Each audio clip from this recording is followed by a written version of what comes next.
pagos digitales. Antes de Pix, enviar dinero en Brasil era casi un problema.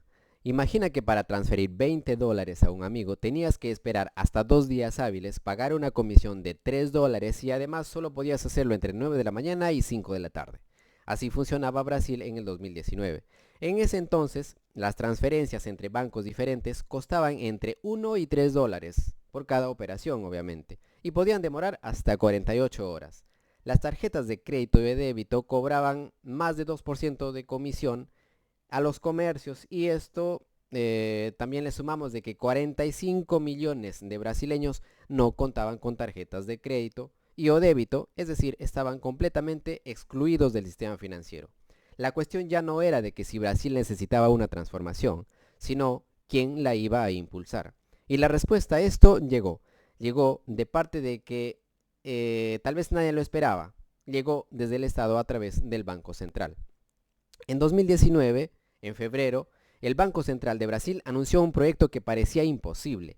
Querían crear un sistema de pagos instantáneos, gratuito para las personas, disponible las 24 horas del día y los 365 días del año, incluyendo feriados y domingos. Y obviamente no sería una aplicación creada por una startup de Silicon Valley, ni un servicio de Google y o Apple, sino que sería una infraestructura pública administrada y creada por el Estado y que apuntaba a ser obligatoria para los bancos que cuenten con una cantidad de clientes superior al medio millón. Ahora, el 16 de noviembre del 2020, en plena pandemia de COVID-19, Pix fue lanzada oficialmente. El momento fue ideal, obviamente, con gran parte del mundo paralizado, millones de brasileños abrieron sus primeras cuentas bancarias en Pix para recibir las ayudas del Estado.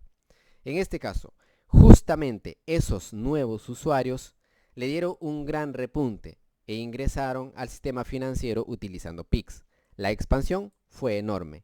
En apenas un año, 100 millones de personas ya lo utilizaban. En solo 4 años, Pix se convirtió en el medio de pago más usado en Brasil, superando al efectivo y a las tarjetas de crédito y o débito. Para el 2024, el 93% de la población adulta brasileña ya utilizaba Pix. Es impresionante cómo un sistema creado por un Estado, es decir, público, logró lo que en muchos años ninguna de las empresas privadas y competentes habían logrado en ese mercado. ¿Por qué? Porque el costo para los usuarios era cero. Para los comercios, en este caso la comisión era del 0.33%, muy por debajo del 2.34% promedio que cobraban las tarjetas de crédito y o débito en ese entonces. Incluso hay un comentario del 2025 del economista y premio Nobel Paul Krugman que resumió la situación en julio del 2025 diciendo que Brasil había creado el futuro del dinero y que Pix estaba logrando lo que las criptomonedas habían prometido durante años, pero nunca pudieron cumplirlo. Ahora, los primeros afectados no fueron los bancos, sino Silicon Valley. Cuando Pix comenzó a crecer, uno de los grandes afectados fue Mark Zuckerberg. Digo esto porque en el 2020 Meta anunció la llegada de WhatsApp Payment a Brasil. En ese momento Brasil era el mercado más importante para WhatsApp, ya que contaba con más de 120 millones de usuarios. La propuesta para Meta era clara y sencilla. Si la gente ya usa WhatsApp y cuenta con este servicio todos los días, también la puede usar para realizar sus pagos y compras cotidianas. Sin embargo, acá viene el pero. El Banco Central bloqueó inicialmente este lanzamiento alegando motivos técnicos y o preocupaciones sobre la estabilidad financiera.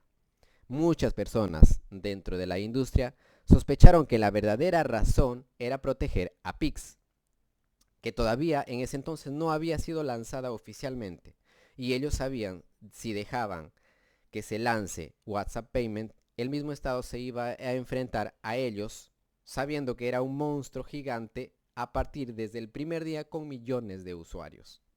Así que WhatsApp Payment tuvo que esperar y finalmente llegó en mayo del 2021, es decir, 6 meses después de que fue lanzado Pix. Bueno, para ese entonces Pix ya dominaba ciertamente el mercado. Y el resultado para WhatsApp Payment fue claro. Actualmente existe en Brasil, pero casi nadie la usa y ha perdido competencia frente a la estatal Pix. Después vinieron las grandes pérdidas. En este caso, Visa y Mastercard. Las grandes beneficiadas del antiguo sistema fueron también quienes ya empezaron a sentir las pérdidas frente al nuevo modelo. Ahora, gracias a Pix, los comercios podían recibir pagos instantáneos, pagando apenas una fracción de las que cobraban las tarjetas de crédito y o débito antes de Pix. Las personas además podían enviar dinero gratuitamente. Como consecuencia de ello, el incentivo para usar tarjetas había disminuido muchísimo. En algunas zonas, incluso de San Paulo, los clientes reciben descuentos del 10% si pagan en los comercios con Pix, dejando de utilizar las tarjetas y o el efectivo. Y esto ocurre obviamente porque los comercios ahorran tanto dinero en comisiones que pueden compartir parte de ese ahorro con los consumidores. Ahora, en 2024, Pix ya representaba el 47% de todas las transacciones realizadas en Brasil. Visa y Mastercard estaban perdiendo espacio en uno de los mercados más grandes del mundo, y fue entonces cuando Washington decidió intervenir.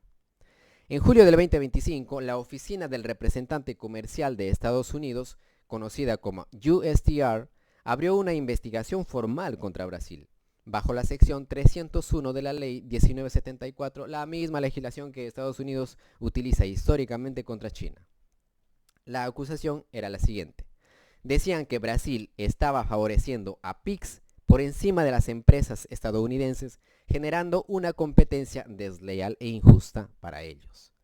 El Consejo de la Industria de Tecnología e Información, que representa a las compañías de Google, Apple, Visa, Mastercard y otras, presentó una acusación señalando 3 puntos importantes. En este caso, el primer punto indicaba de que Brasil, con el Banco Central, actúa simultáneamente como regulador financiero y operador de Pix, es decir, era juez y parte. El segundo punto indicaba de que la participación de Pix es obligatoria para los bancos grandes, como ya les indicaba, mientras que el sistema permanece cerrado para las infraestructuras del sistema privado de liquidación, es decir, para las empresas grandes como Visa y Mastercard. El tercer punto indicaba de que Pix funciona sin costo para los usuarios y utiliza datos financieros, haciendo prácticamente imposible que los servicios privados puedan competir a ese precio. En septiembre del 2025, durante audiencias públicas ante el USTR, representantes de Visa y Mastercard declararon que Pix estaba destruyendo su capacidad de competir en Brasil. Meta también afirmó de que el bloqueo inicial, ya les indiqué que el Banco Central de Brasil bloqueó inicialmente este lanzamiento. Para esto, Meta argumentó de que el bloqueo inicial en el 2020 había sido una medida estratégica y deliberada para proteger a Pix.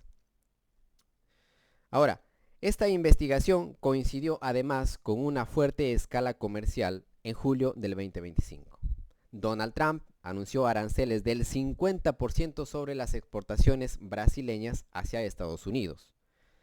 Y anunció directamente en una carta oficial hacia el presidente Luis Ignacio Lula da Silva, indicándole en este caso las políticas digitales de Brasil, incluyendo las restricciones a redes sociales estadounidenses y además alegando persecución al presidente o expresidente, en este caso Jair Bolsonaro. Ahora, el conflicto hasta aquí ya no parece únicamente económico, sino que pasó a convertirse en una disputa de soberanía, democracia y control del dinero digital. Para este caso, la reacción de Brasil fue inmediata. Lula respondió públicamente diciendo: nadie nos va a obligar a cambiar el Pix.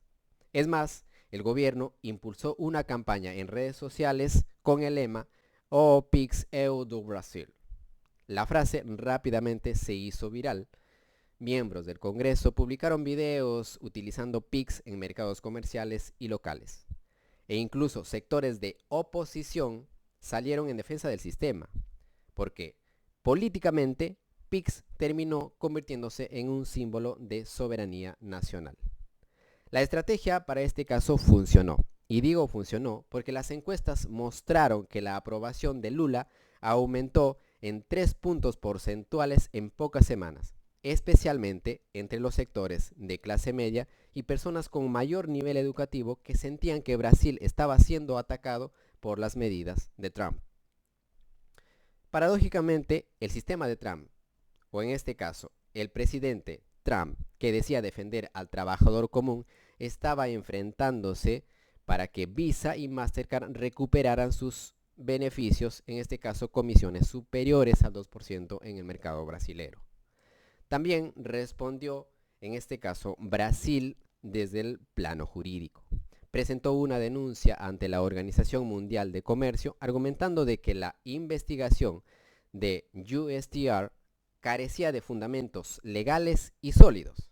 Porque, por ejemplo, respecto al 50% de aranceles, Lula activó la ley de reciprocidad económica aprobada por el Congreso brasileño. El mensaje fue claro: si Estados Unidos nos impone el 50%, Brasil responderá con otro 50%. Además, había un dato que Trump había ignorado en su discurso. Según las estadísticas del propio Estado, en este caso, según las estadísticas del propio gobierno estadounidense, Estados Unidos mantiene un superávit comercial con Brasil de más de 410 millones de dólares acumulados en los últimos 15 años. Es decir, Estados Unidos vende más productos a Brasil de lo que les compra. Por lo tanto, el argumento de déficit comercial simplemente no existía. Pero ahora, la verdadera pregunta detrás de toda esta historia no es de que si PIX es bueno o es malo, o Trump tenía o no tenía razón. El debate de fondo es: ¿quién controlará la infraestructura del dinero digital en 2021? Durante décadas, esta respuesta parecía obvia, que iba a ser las grandes corporaciones estadounidenses como Visa, Mastercard, PayPal y otras Big Tech en este caso. Pero todos esos modelos de negocios dependen de cobrar una comisión por cada transacción financiera. Y para este caso ya tenemos el ejemplo, es decir, que PIX demostró que existe una alternativa. Es decir, un Estado puede construir infraestructura financiera pública tal cual como lo hace construyendo sistemas de carreteras o sistemas de agua potable y ofrecerlas gratuitamente a sus ciudadanos. Y esa es la preocupación que está generando en Washington. Porque si Brasil pudo hacerlo, otros países también lo están haciendo. En este caso, India ya tiene UPI, Indonesia tiene a Curis y Perú, por ejemplo, está avanzando en un proyecto similar a la de Brasil. Y así otros países obviamente pueden hacerlo. Y para esto, no es casualidad de que Estados Unidos haya investigado a Brasil, India e Indonesia al mismo tiempo. Es obvio que se trata de una respuesta frente al crecimiento de sistemas nacionales de pago que están desplazando a las tradicionales Visa y Mastercard y otros medios de pago.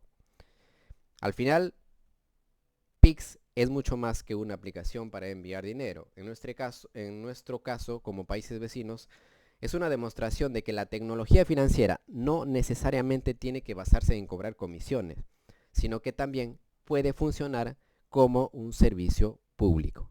Y probablemente esa idea, más que cualquier otro arancel o investigación, es lo que realmente preocupa a Washington.